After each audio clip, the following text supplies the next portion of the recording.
CBS News Philadelphia, Pennsylvania's Attorney General is announcing arrests in multiple child sexual abuse cases across the state. Let's listen in. Ongoing investigation against multiple men across Pennsylvania for sexually assaulting children. Sadly, this is not the first time that I've stood here and talked about this.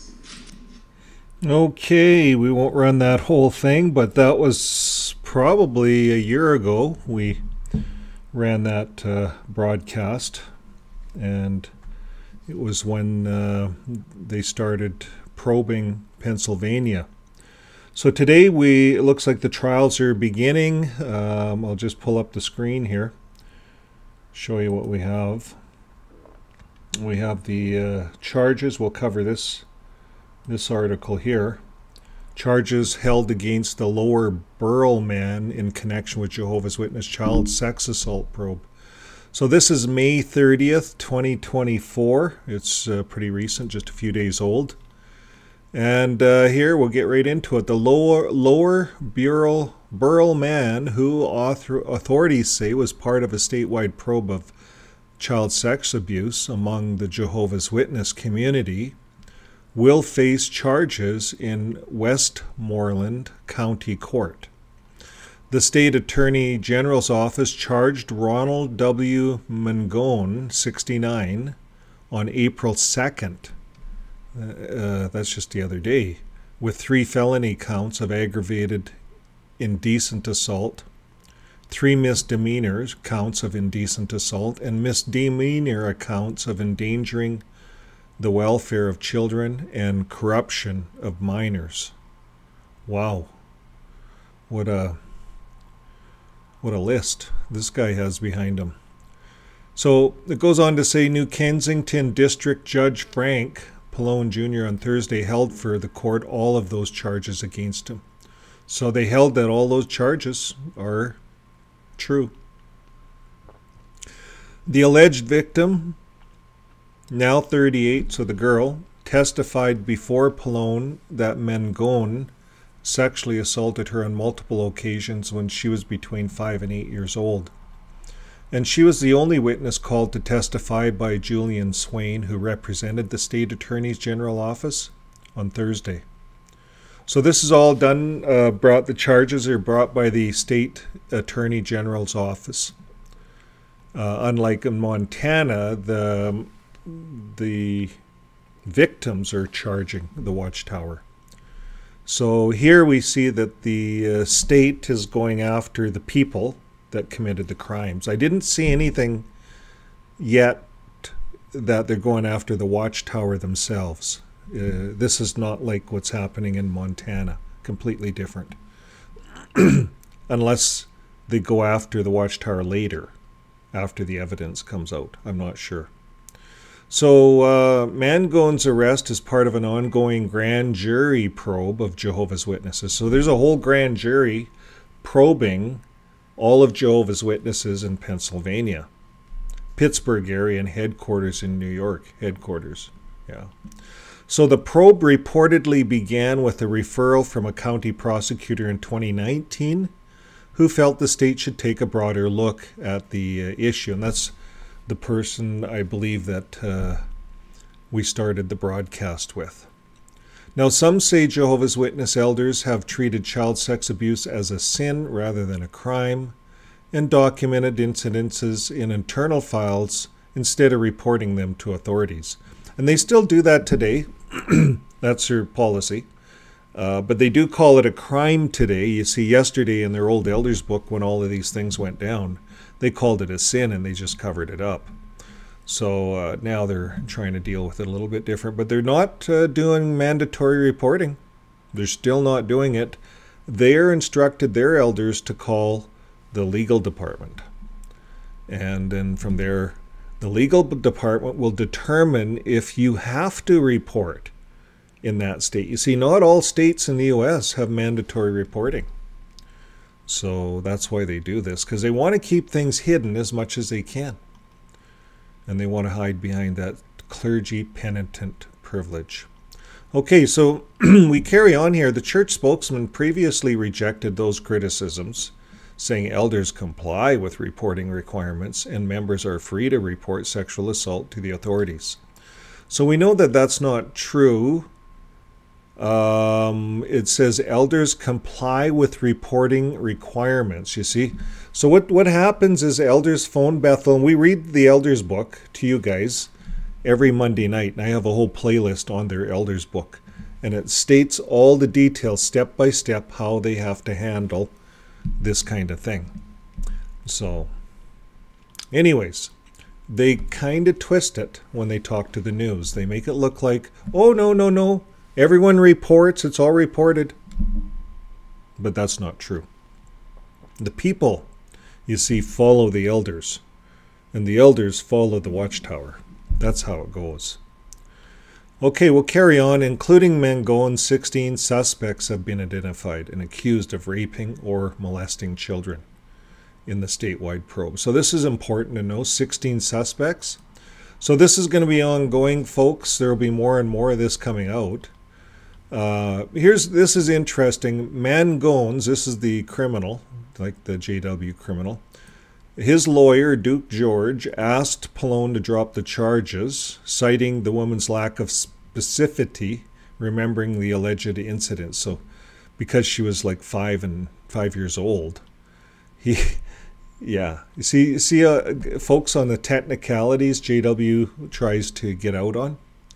So it goes on to say, he said after hearing the woman's testimony was totally inconsistent with the affidavit against Mangone.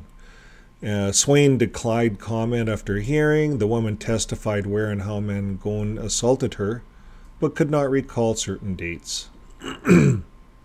So the woman said she sought counseling as an adult to validate what had happened to her. The complainant, a complaint filed in the case states that in 2016, the woman had consulted with someone else who said they had been sexually assaulted by Mangone as a child. And the complaint states that Mangone cannot be charged in regard to another alleged victim because the statute of limitations has expired. So this is how the Mangone, the rapist or the predator, how he's trying to get out of everything. This is how their lawyers work. So Mangone has been out on a $100,000 bond since April 4th. A former arraignment for Mangone is scheduled July 3rd in Westmoreland County. So George says once that happens, this is the lawyer, he intends to file a writ of habeas corpus. Do you guys know what that is? I looked it up.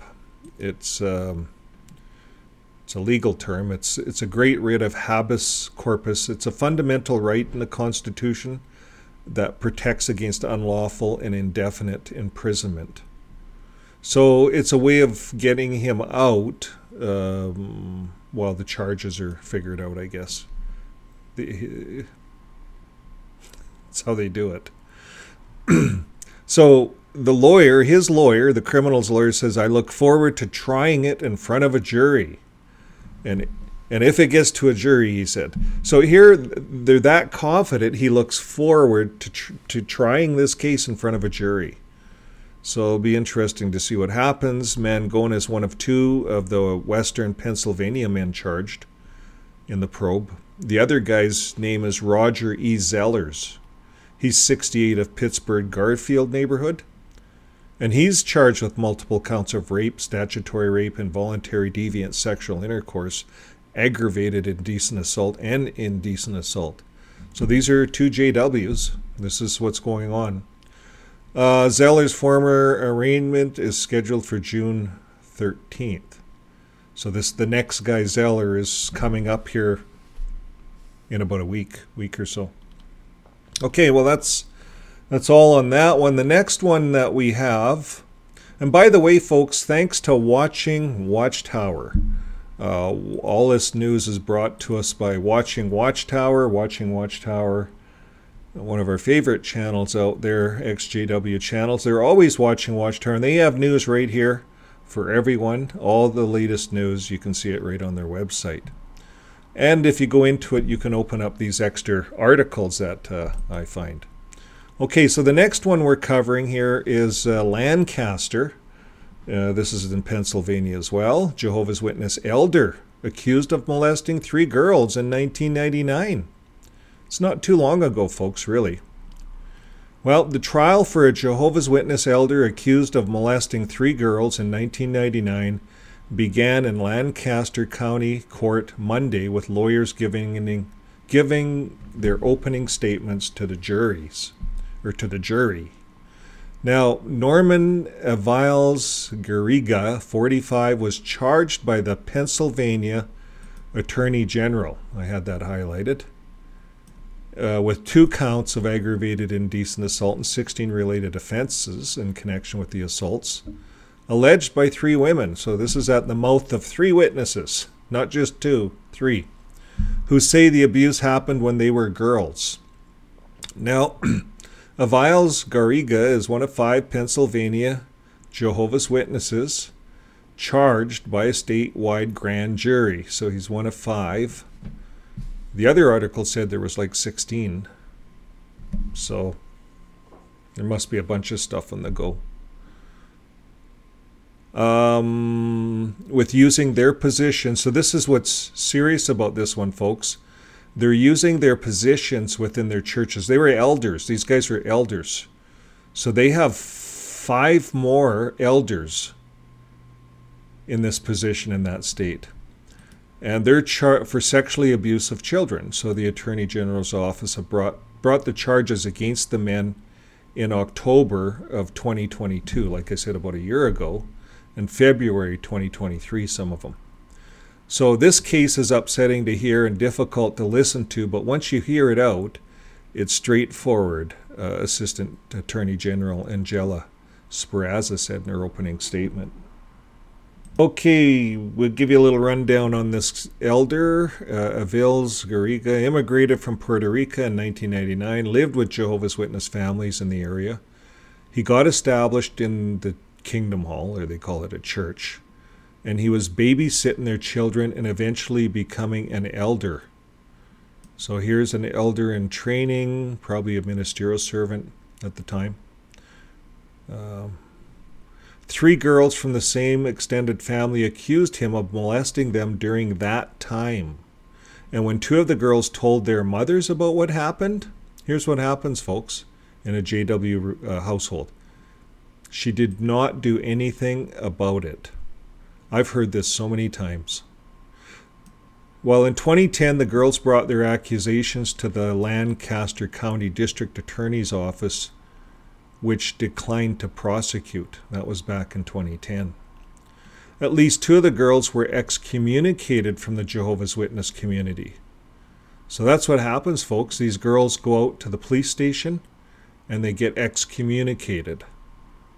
So at least partly because of what Aviles said about them. So this is that elder, what this elder said about them to other elders, other congregants. So Aviles, that elder, the perpetrator, he's maintained his innocence for 14 years. He's been carrying a lie around, this elder, for 14 years. And of course, because there's not 2 witnesses, when the girls came forth, he could get out as an elder. He could get out of it because the way their old elders book was. So, and this is what's being fought. Hopefully these elders books comes out in court and they can go after the Watchtower, because that's who's really is guilty. A Watchtower has built a religion that allows these perpetrators to be within high positions and to abuse their authority. So that's Watchtower's doing. That's not the person's or the people's doing. Now, one of the girls who was around the age 6 in 1999 could have made up a story, that's what they're saying, and shared it with the other 2. This case stems from the memory of the 6-year-old when she was sleeping. This is what the opposition is trying to put out. One of the girls who accused Aviles also accused another Lancaster Jehovah's Witness leader Valentine Matos, 43, of sexual abuse that she said happened in 2009. That was like 10 years later. And the Attorney General charged him in February 2023 with indecent assault of a person under 16 and 3 related offenses. So you see, folks, the government, the Attorney Generals are not stupid. They know how to determine who's guilty. This is not an elders meeting. These are trained professionals, and there's other cases. So this guy has other cases, other victims. You see, in the congregation, he could get away with it. The elder could get away with it, but not with the Attorney General. So, yeah, he had indecent assaults with persons under 16 and 3 other related offenses. His trial date's not scheduled yet. So that's what's going on, folks, in Pennsylvania. That brings us up to date. Pennsylvania is starting. These guys are getting out. They're going to be getting in front of these grand juries. They have their defenses, their watchtower defenses already. Watchtower is very good at that. But we'll see what happens. So if you haven't subscribed yet, subscribe. We'll keep you posted with the latest as it comes out. And until next time, keep living your life with love. Bye for now.